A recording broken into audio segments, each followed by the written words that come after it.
오늘 저희들에게 주신 하나님의 말씀 빌립보서 4장 4절에서 7절의 말씀 의지하고 예수는 믿는데 기쁨이 없어서 이런 제목의 말씀을 증거합니다.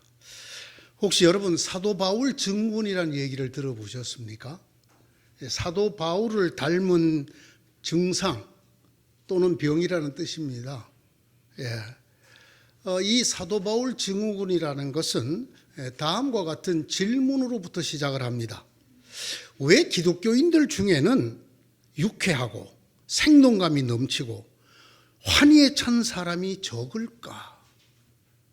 그 중에 신실한 성도이면 성도일수록 늘 엄숙하고 진지하고 심각한 모습을 한 사람들이 왜 많을까? 이런 질문으로부터 그것의 답이 곧 사도 바울 때문이라는 겁니다. 그래서 그 병을 사도 바울 증후군이라 그렇게 부릅니다. 이런 현상, 예수를 믿는 사람들이 유쾌하고 생동감이 넘치고 환희에 차지 못한 것, 또는 신실하다 하면 할수록 엄숙하고 진지하고 딱딱하고 심각하다고 하는 것이 바로 사도 바울 때문이다, 이런 이야기입니다. 그들의 논지는 대체적으로 이렇습니다. 사도 바울은 기독교 역사상 가장 위대한 신학자요, 목회자요, 선교사였습니다. 그가 쓴 책이 신약 성경의 절반을 이루고 있습니다. 이 사도 바울은 복음을 전파하는 일을 위해서라면 목숨을 내어놓았던, 그야말로 목숨을 걸고 복음을 전했던 그런 사람입니다. 다른 복음, 바르지 못한 복음을 전하는 자라면 천사와도 싸울 그런 사람이었고, 실제로 천사라도 저주를 받으라 이렇게 말을 하고 사도 베드로까지 다른 사람들 앞에서 무참하게 꾸짖던 그런 사람이었습니다. 신약 성경의 절반을 잃은 사도 바울이 있었다. 그리고 그가 기독교에 미친 영향은 선교적으로나 신학적으로나 목회적으로나 최고 큰 사람이다. 당연히 그리스도인들이 성경을 읽고 사도 바울의 이야기를 듣는 그리스도인들이 이 사도 바울의 영향을 많이 받게 된다는 것입니다. 그런데 이 사도 바울의 특징이 지나치게 예민하고 지나치게 진지하고 심각하였다는 것입니다.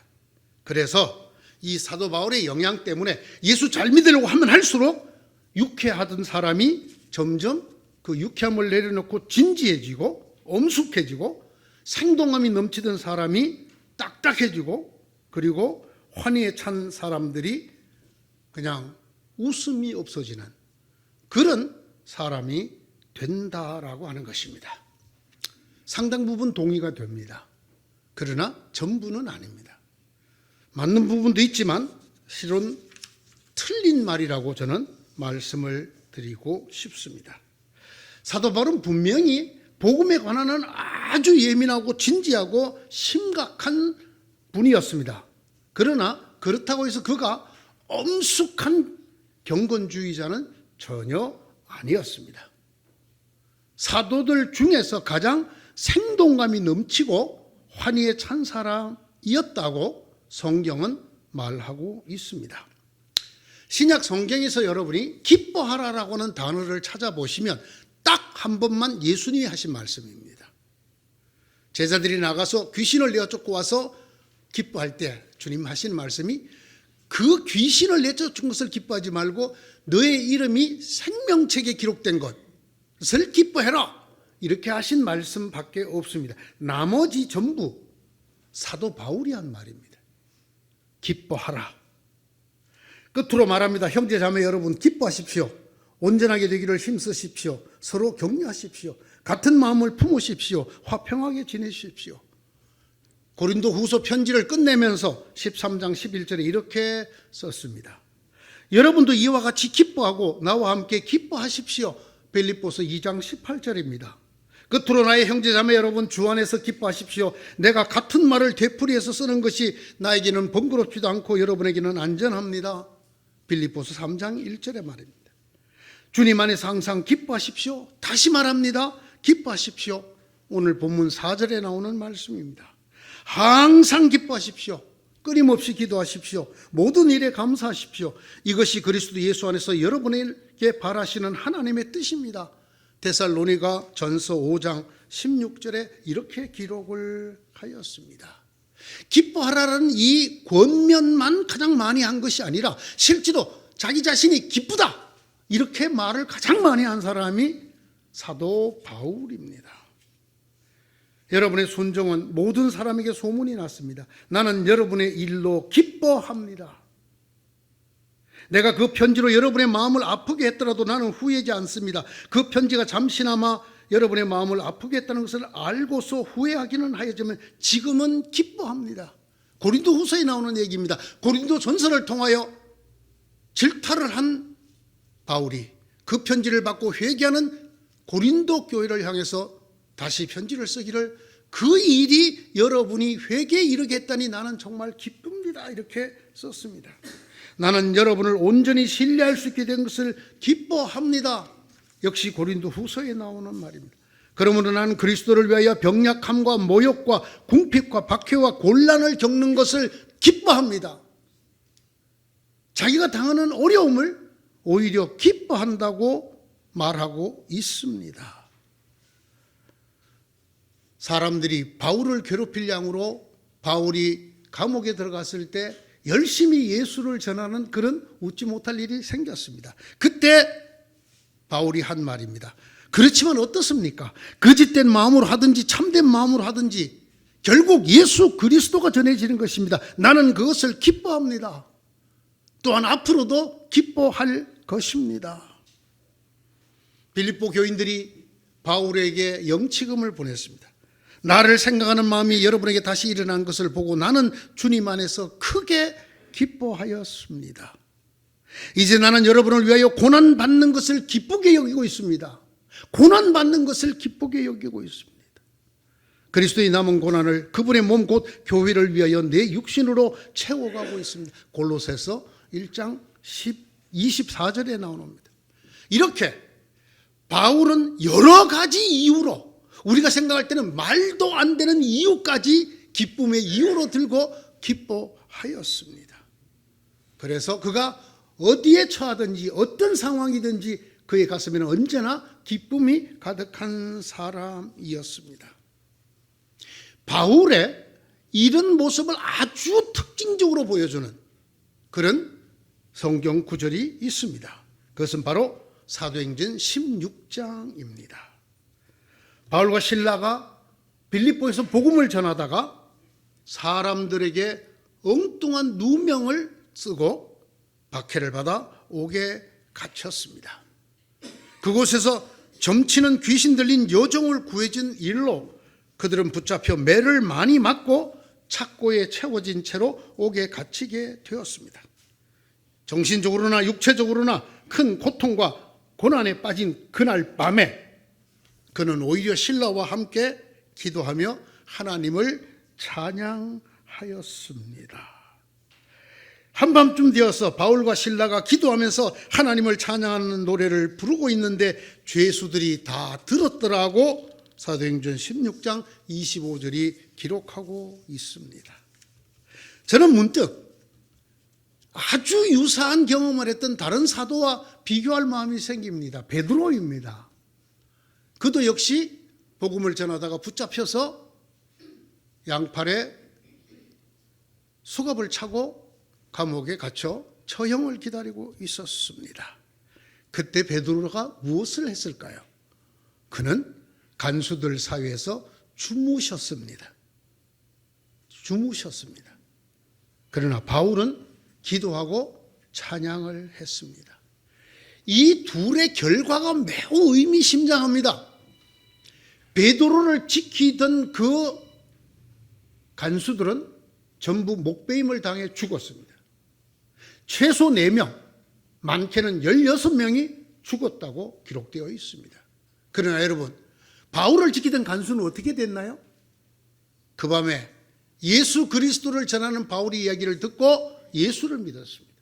그리고 자기 집으로 모셔다가 상처를 씻기고 음식을 대접하고 세례를 받았습니다. 끝에다가 이렇게 기록을 했습니다. 세례를 받고 그가 기뻐하였다. 그는 하나님을 믿게 된 것을 온 가족과 함께 기뻐하였다. 사도행전 16장 34절의 말씀입니다. 한편 사도행전 12장 19절은 헤롯은 샅샅이 찾아보았으나 베드로를 찾지 못하고 경비병들을 문초한 뒤에 명령을 내려서 그들을 사형에 처하였다고 기록합니다. 거의 흡사한 상황에서 한 사도는 잠을 잤고 한 사도는 찬양을 했습니다. 이것이 바울입니다. 이 바울이 말합니다. 오늘 4절입니다. 주님 안에서 항상 기뻐하십시오. 다시 말합니다. 기뻐하십시오. 여러분, 이 말씀 속에 바울의 기쁨의 비밀이 보이십니까? 그것은 바로 주님 안에서라는 글자입니다. 바울의 비밀이 여기에 있습니다. 육체적으로나 정신적으로나 그렇게 많은 핍박과 고난 속에 있었던 바울이 어떻게 그렇게 많이 기뻐하였고 또 다른 사람에게조차 기뻐하라고 말할 수 있었는가? 어떻게 무고하게 매를 맞고 감옥에 갇힌 그 밤에도 오히려 하나님을 찬송할 수 있었는가? 그가 주 안에 있었기 때문입니다. 그가 주님 안에 있는 사람이었기 때문입니다. 주님 안에서 기뻐하십시오. 이것이 바울의 비밀입니다. 바울은 잘 알고 있었습니다. 바울은 자신의 기쁨이 자신의 것이 아니라는 것을 잘 알고 있었습니다. 그것은 자신으로부터 나오는 기쁨도 아니고 자신으로 말미암는 기쁨도 아니었습니다. 바울의 기쁨은 오직 주님의 기쁨이었습니다. 주님으로부터 오는 기쁨이고 주님으로 말미암는 기쁨이었습니다. 주님께서 행하신 일들 때문에 기뻤고 앞으로 장차 주님께서 행해 주실 일들 때문에도 기뻐했습니다. 아니, 그 모든 것의 주인이 되시는 주님이라는 그 존재 자체 때문에 그는 기뻐했습니다. 무화과 나무에 과일이 없고 포도나무에 열매가 없을지라도 올리브나무에서 딸 것이 없고 밭에서 거두어 드릴 것이 없을지라도 우리의 양이 없고 외양간에 소가 없을지라도 나는 주님 안에서 즐거워하련다. 나를 구원하신 하나님 앞에서 기뻐하련다. 이 하박국 선지자와 같은 기쁨을 사도 바울이 갖고 있었던 것입니다. 이 때문에 바울은 언제나 기뻤고 기뻐할 수 있었고 다른 사람들에게조차도 기뻐하라고 말할 수 있었습니다. 그는 좋은 일이 있을 때만, 즐거운 일이 있을 때만 기뻐한 것이 아닙니다. 그는 고통 중에도 기뻐했습니다. 그는 칭찬 들을 때만 기뻐한 것이 아닙니다. 그는 아주 심각한 조롱을 받을 때도 기뻐했습니다. 그의 고백입니다. 사방으로 옥이 쌓임을 당했을 때도 기뻤고 환난 중에도 기뻐했습니다. 박해를 받아도 기뻤고 회방을 받을 때도 기뻤습니다. 심지어는 그의 간절한 기도, 주께 3번이나 드린 기도, 자신을 위해서만이 아니라 주의 복음을 전하는데 걸림돌이 되지 않도록 자기 몸의 이 가시, 병을 낫게 해달라고 기도했지만 하나님이 들어주지 않으셨을 뿐 아니라 대놓고 거절했습니다.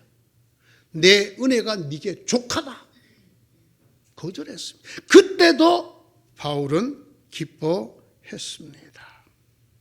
바울의 기쁨이, 그 바울의 기쁨의 이유와 기준이 자기 속에 있지 않았기 때문에 가능했습니다. 어떤 상황에서도 그래서 기뻐할 수 있었습니다. 어떤 상황에서도 그 기쁨을 빼앗기지 않을 수가 있었습니다.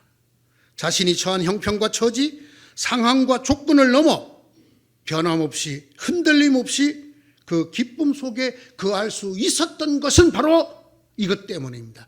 주님 안에서 엔 크리스토스, 바울의 평생의 주제가 이것이었습니다.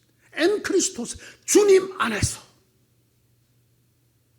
그는 주님 안에 있었기 때문에 기뻐할 수 있었습니다. 그래서 오늘도 말합니다. 주님 안에서 항상 기뻐하십시오. 내가 다시 말합니다. 기뻐하십시오. 여러분, 오늘 4절만이 아닙니다. 3장 1절에도 그렇게 쓰고 있습니다. 끝으로 나의 형제 자매 여러분, 주 안에서 기뻐하십시오. 이렇게 내가 말을 반복해서 쓰는 것이 전혀 번거롭지 않습니다. 이건 여러분에게 꼭 하고 싶은 말입니다. 그런 뜻입니다. 주님 안에서 기뻐하십시오. 기쁨이 없는 인생을 여러분 상상해 본 적이 있으십니까? 기쁨이 없는 결혼 생활, 기쁨이 없는 직장 생활, 전혀 즐거울 것이 없는 교회 생활. 여러분, 기쁨이 없는 천국이 가능할까요? 그러면 그 천국을 묻는 우리들에게 기쁨이 없는 믿음도 가능할까요? 생각할 수 없는 일입니다. 만약에 기쁨이 없는 인생이 있다면 인생이 겪을 수 있는 불행 중에 최고의 불행일 것입니다. 인간에게 내릴 수 있는 저주 중에 가장 무서운 저주일 것입니다. 기쁨이 없는 일생, 마찬가지입니다. 신앙인에게 가장 저주스러운 장면은 기쁨이 없는 신앙생활이에요. 어떻게 기쁨이 없이 천국을 들어간단 말입니까? 어떻게 기쁨이 없이 하나님이 주시는 은혜를 누린단 말입니까? 때문에 바울은 거듭해서 내가 다시 말하노니 기뻐하십시오. 간곡하게 끝으로 말합니다. 기뻐하십시오. 끝으로 주님 안에서 기뻐하십시오. 주님 안에서 항상 기뻐하십시오. 다시 말합니다. 기뻐하십시오. 어떻게 우리가 바울처럼 될 수가 있을까요? 먼저 이 말씀을 선포해야 합니다. 내 스스로에게서부터. 기뻐하라는 것이 하나님의 명령이고 하나님의 말씀이라는 사실을 선포해야 합니다.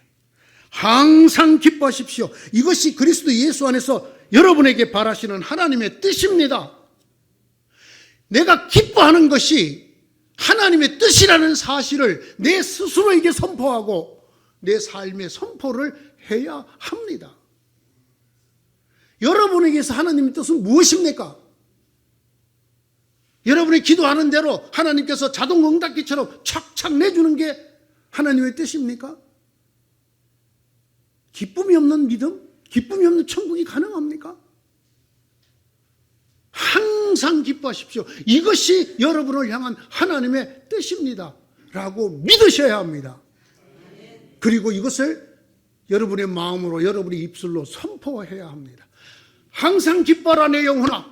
이것이 나를 향한 하나님의 뜻이로다. 이렇게 말할 수 있어야 합니다. 두 번째, 그 하나님의 뜻이 내게 이루어지도록 항상 기뻐하는 것이 내 삶에서 이루어지도록 기도해야 합니다. 왜 그렇습니까? 바울이 분명히 말했습니다. 주님 안에서 항상 기뻐하십시오. 주님 안에서. 주님 밖에 줄 수 없는 것이기 때문입니다. 그러므로 우리는 주님께 이것을 기도해야 합니다. 주님, 제가 항상 기뻐할 수 있도록 도와주십시오. 저를 주님 안에 두어서 항상 주님 안에서 기뻐할 수 있도록 해 주십시오. 여러분, 이거보다 더 중요한 기도가 있을까요? 이거보다 더 시급한 기도가 있을까요? 믿음 없는 신앙생활보다 더 비참한 것이 기쁨 없는 신앙생활. 이런 책이 나와 있어요. 예수는 믿는데 기쁨이 없어서. 이게 무슨 말입니까? 오늘 제 설교 제목을 여기서 따왔습니다. 이렇게 말하는 사람 소리를 들었기 때문입니다. 오늘날 우리를 너무 정확하게 표현했는데 예수는 믿는데 기쁨이 없다는 겁니다. 이게 무슨 믿음입니까? 이게 무슨 신앙입니까? 이런 천국이 있을 수 있습니까?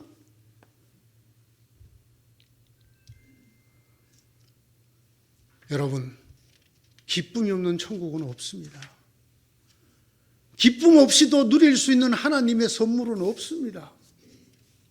모든 것은 가장 하나님으로부터 내려오는 가장 좋은 것들은 다 우리를 기쁘게 하는 것들로 쌓여 있습니다.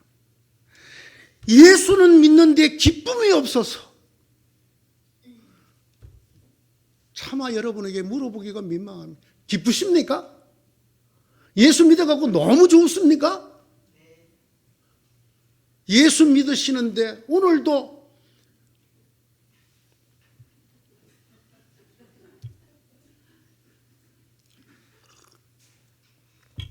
왜 이런 책이 나왔을까요? 어째서 이런 책이 나왔을까요? 어떤 사람이 말한 것처럼 사실은 이것이야말로 우리들 신앙의 진면목이다, 실상이다. 저도 압니다. 수십 년 목회를 하면서 만나본 그리스도인들, 목사님, 예수님을 믿어서 너무, 제가 주님 안에 있어서 너무, 이렇게 매주 웃는 사람을 보기가 어렵습니다. 아니, 성도만이 아닙니다. 그래서 주님의 말씀을 전하는 종으로 부름을 받은 사람들조차도 보통 심각한 게 아니에요. 기쁨이 없어요. 목회자들에게 물어보세요. 목회가 즐겁습니까? 아니요. 목회 잘못해서 교인 줄어서 쫓겨날까 봐, 바른 복음을 전하다가 이단이라는 소리를 들을까 봐, 어떻게 하든지 교인이 늘지 않을까 봐, 부총회장 못 해먹을까 봐. 예수를 믿는데 기쁨이 없어요. 말씀을 전하는 목회자가 기쁨이 없는데 성도들이 기뻐지겠습니까? 예수는 믿는데 기쁨이 없어서, 이보다 더 통탄할 일이 어디 있습니까? 이보다 더 헛믿음이 어디 있습니까, 여러분? 절대로 이것이 우리의 현실이 되어서는 안 됩니다. 예수는 믿으면 기뻐야 합니다. 예수는 믿는데 기쁨이 없어서. 제가 이런 얘기했다가 우리 교회를 떠난 분이 한 분 계세요. 왜 자기를 꼭 집어서 얘기하냐, 설교 시간에. 그래서 제가 그랬죠. 참 정확하게 은혜를 받으셨네요. 그런데 끝내 그분이 그걸 마음에서 풀지 못하고 우리 교회를 떠났어요. 예? 예수는 믿는데 기쁨이 없어서가 절대로 우리의 현실이 되면 안 됩니다. 절대로 우리의 모습이 되면 안 됩니다. 그것은 천국이 아닙니다.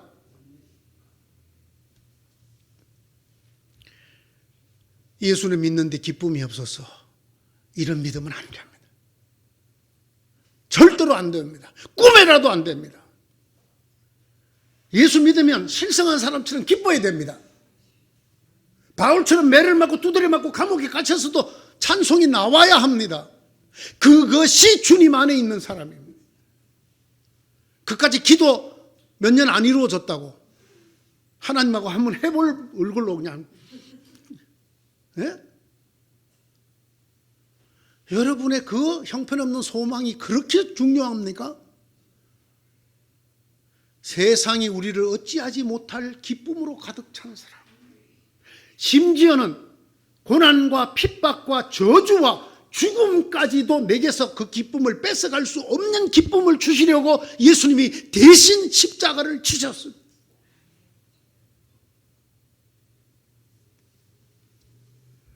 꿈에도, 정말 꿈에도 이것이 우리의 현실, 우리의 모습, 우리의 믿음이 되어서는 안 됩니다. 예수는 믿는데 기쁨이 없어서.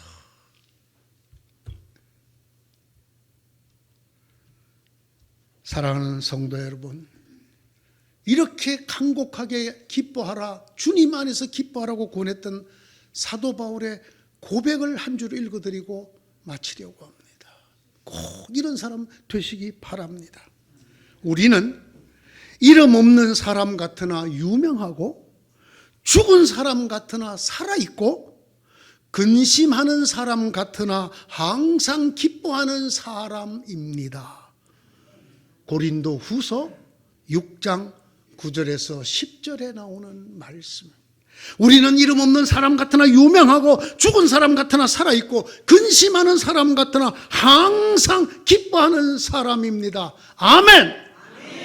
이런 사람이 되어지시기를 축원합니다. 기도합시다. 주님, 이 기쁨을 주시옵소서. 우리가 이 주님 안에 있도록 우리를 이끌어 주시옵소서. 그리하여 우리가 주님 안에서 항상 기뻐하는 사람, 항상 천국을 사는 사람, 항상 하나님의 은혜 안에 사는 사람들이 되게 하여 주시옵소서. 그리하여서 이 땅에서의 삶이 고해가 아니라, 고통의 바다가 아니라 주님과 함께 길을 가는 천국이 되게 하여 주시옵소서. 우리 주님 예수 그리스도 이름으로 기도드리옵나이다. 아멘.